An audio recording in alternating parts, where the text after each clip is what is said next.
I made a decision to divide the $3 million between my mom and me.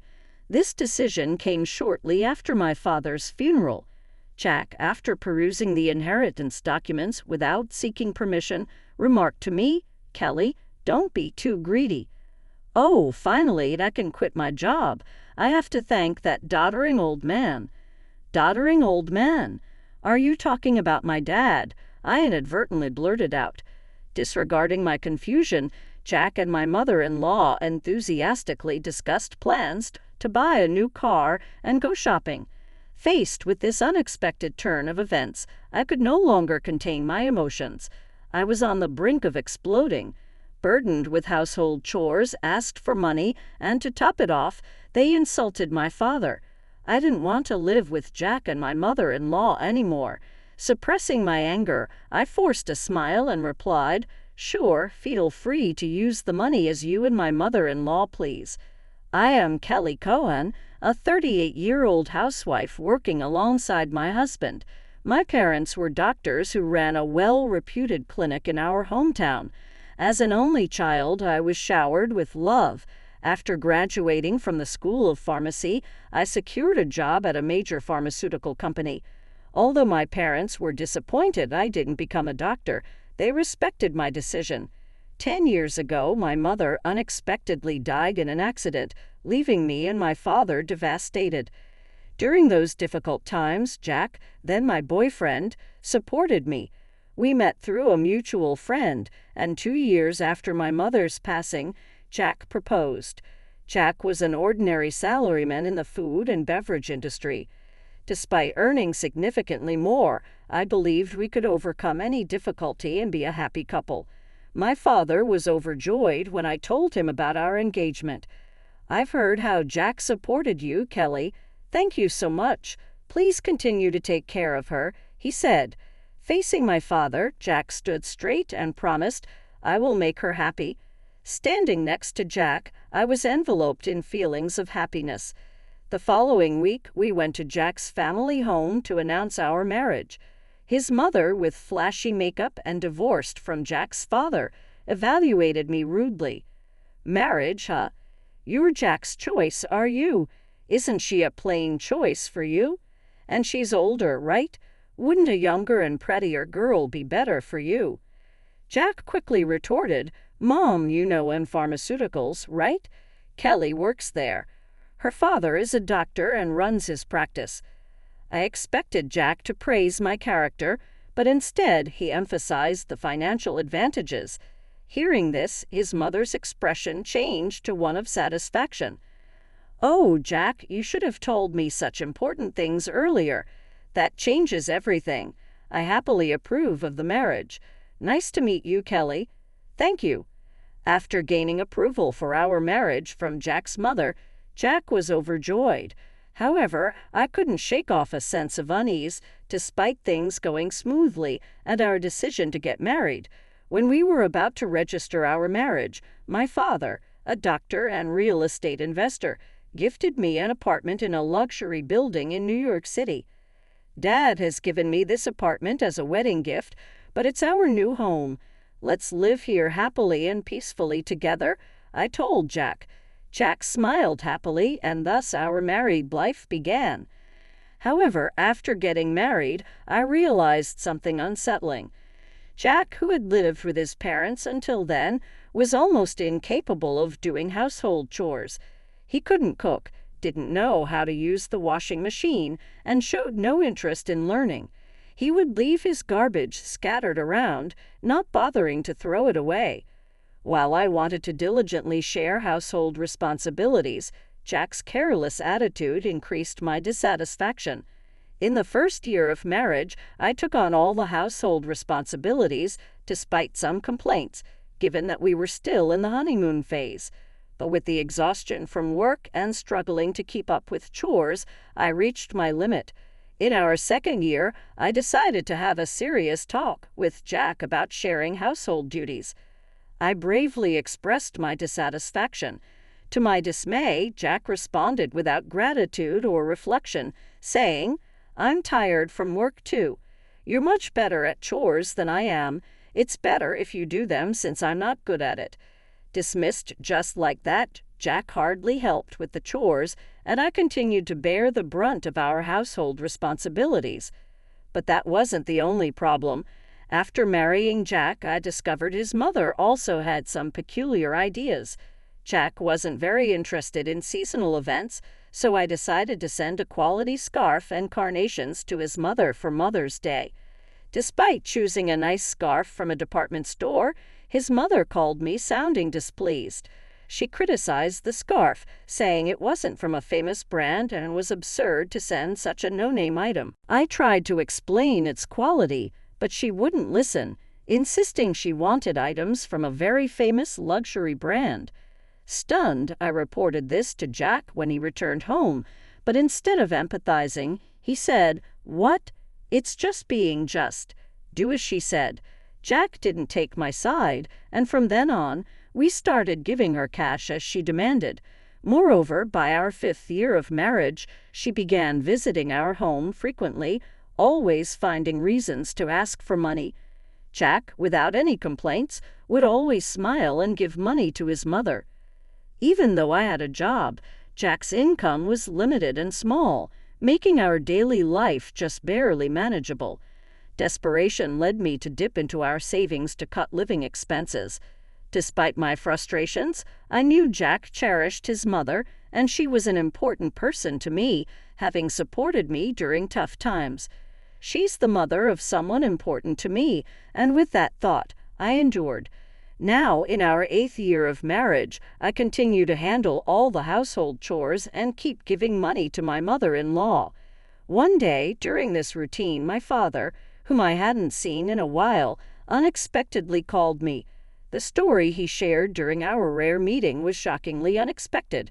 He revealed that he was suffering from terminal cancer and treatment was no longer possible. Overwhelmed with shock, tears spilled from my eyes. My father gently stroked my head, just as he did when I was a child, saying, "Kelly, this is fate. Let's accept it quietly." I questioned, "Dad, why even you?" Thus my days became a juggling act of work, household duties, and now visits to my father's hospital. While work allowed some flexibility, managing the household was not easy. When I told Jack I would be caring for my father, he showed no reaction or willingness to help. "Well, it's tough with your father's sudden condition. Please do your best," was the only thing Jack said. He visited my father in the hospital only once. I was so preoccupied with my father's care that I had no time to spare for Jack. If I had time to worry about Jack, I wanted to prioritize my father. One day, as my father lay in his hospital bed, he suddenly asked me, "Kelly, how is your marriage with Jack going?" Caught off guard, I found myself thinking about Jack's attitude at home and his mother's behavior. I couldn't answer properly. Seeing my hesitation, my father seemed to understand and spoke to me, "Kelly, you don't have to endure. Think about your happiness. Don't worry, you won't have any hardships after I'm gone." I couldn't hold back my tears and wept, and my father silently and firmly held my hand. 3 months later, the inevitable moment arrived. My father passed away quietly. Engulfed in immense sorrow, I started arranging the funeral. Jack, however, showed no interest in my grief and didn't help with any preparations. Despite this, I was too busy with the funeral arrangements to pay much attention to Jack. Many friends and acquaintances attended my father's funeral, making it a heartfelt farewell. Even the indifferent Jack and his mother attended. The day after the funeral, I received a call from a lawyer about my father's inheritance. I arranged a meeting with the lawyer and listened to the explanation. The information was all new and quite surprising. After deducting taxes like inheritance tax, my father's estate amounted to over $3 million. He had not only earned income as a doctor but also made real estate investments, leaving behind such a vast fortune, all of it to be inherited by me, his only daughter. Wrapped in surprise and gratitude, yet trembling at the thought of handling such a huge amount of money, I proceeded with the inheritance process.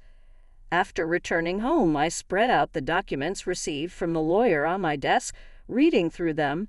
Exhaustion overwhelmed me, and I ended up dozing off on the sofa for a short while. When I awoke, I heard the cheerful voices of Jack and his mother from afar. "Huh, Jack and mother, too. When did you come?" I spoke, confused. Jack approached me with a beaming smile, saying, "Yes, Kelly, well done." "Huh? Why?" Confused by his sudden excitement, I noticed the documents in Jack's hand. They were the inheritance papers I had received from the lawyer. "Wait, don't just read those without asking." Shocked and angry at Jack for looking through the documents without permission, I raised my voice at him. However, my mother-in-law, unconcerned, happily chimed in, "Wow, an inheritance of $3 million. Isn't that amazing? Now we can live comfortably for the rest of our lives." Confused, I couldn't understand why my mother-in-law suddenly said that. Then Jack turned serious and continued, "By the way, about this $3 million, I decided that it will be split between me and my mom. It was right after my father's funeral." Jack, having looked at the documents related to the inheritance I was supposed to receive without permission, said to me, "Kelly, don't be too greedy. Oh, now I can finally quit my job. I have to thank that doddering old man." "Doddering old man? Are you talking about my dad?" I accidentally said it out loud. "Well, anyway, let's proceed with the inheritance process and get the money into our joint account as soon as possible."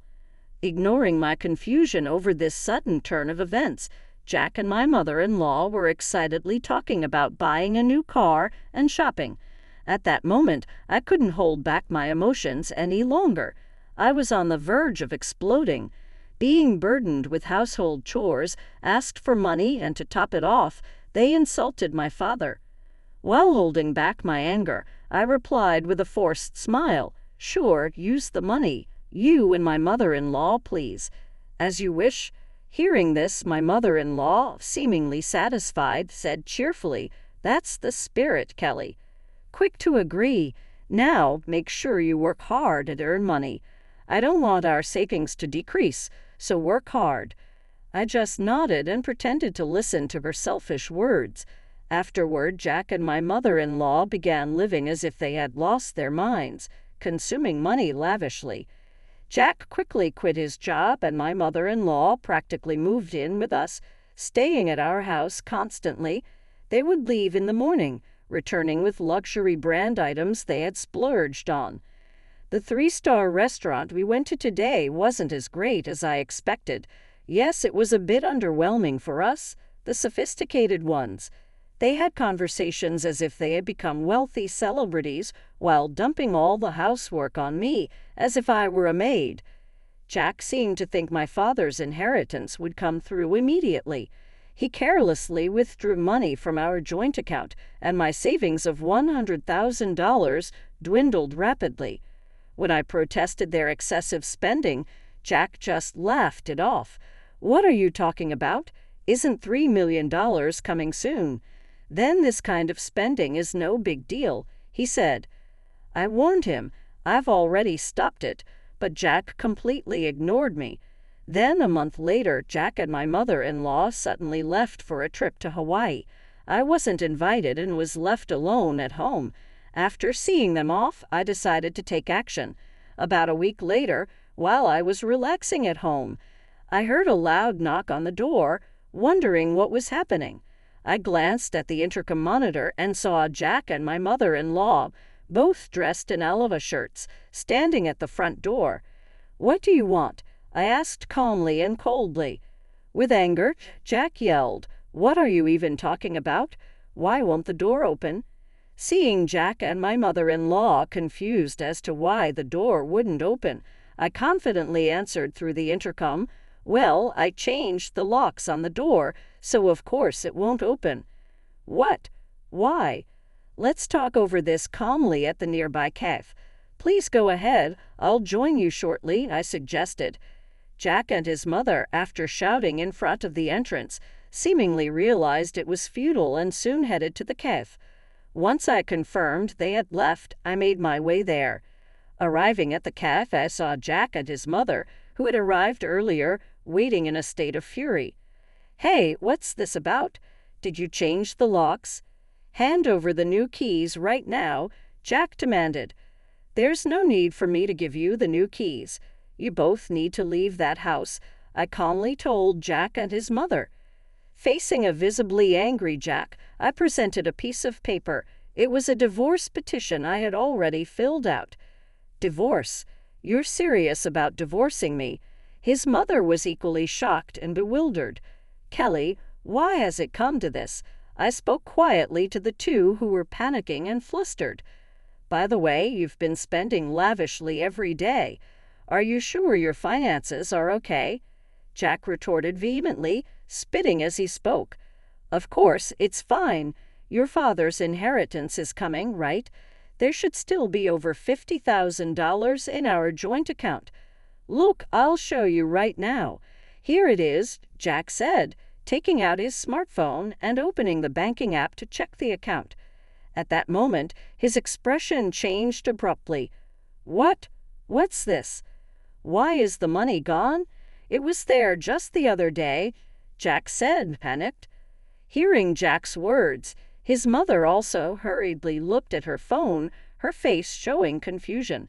I revealed the truth to them as they were panicking, not understanding the situation. "Of course, it's gone. I'm divorcing you, so I moved that $50,000 to my account as part of the property division." "What? What do you mean?" Jack's face turned to anger for a moment, but then he smirked, as if remembering something. "Fine, I'll divorce you, then transfer the inheritance you got from your dad right away. After all, property acquired during the marriage is split half and half in a divorce, right?" "Well, you might be misunderstanding something," I replied. "Did you know the inheritance I received, even though it was during our marriage, doesn't count for property division?" There was a moment of silence between us. Then Jack and his mother's expressions changed drastically. Perhaps they truly believed they would receive part of my inheritance. I was just astonished and could only sigh in disbelief. "No, that can't be true. That's impossible." Jack's mother's face turned red with a mix of denial and anger. "Please check for yourself," I said mockingly. Jack started frantically searching on his smartphone. "It says here, property inherited by one spouse from a parent is considered separate property. Therefore, it's not subject to division and can't be split between the spouses." "What? Seriously?" His mother looked at the screen in shock. Then Jack approached me, pleading desperately, "Kelly, please don't divorce me. I have no savings and no job. How am I supposed to live if you divorce me?" Faced with Jack's plea, I spoke to him clearly and firmly. "What are you talking about? Take responsibility for your actions. I will never forget how you both treated me. I'm divorcing you. I'll go to court if I have to." Intimidated by my fierce demeanor, which they had never seen before, Jack and his mother shrunk back in fear, whimpering softly. Leaving the two of them dejected, I walked out of the cave. Later on, Jack and I were able to go through the divorce proceedings without any issues. The $50,000 I had moved from our joint account was recognized as part of the marital property division. Eventually, I managed to get Jack and his mother out of my house.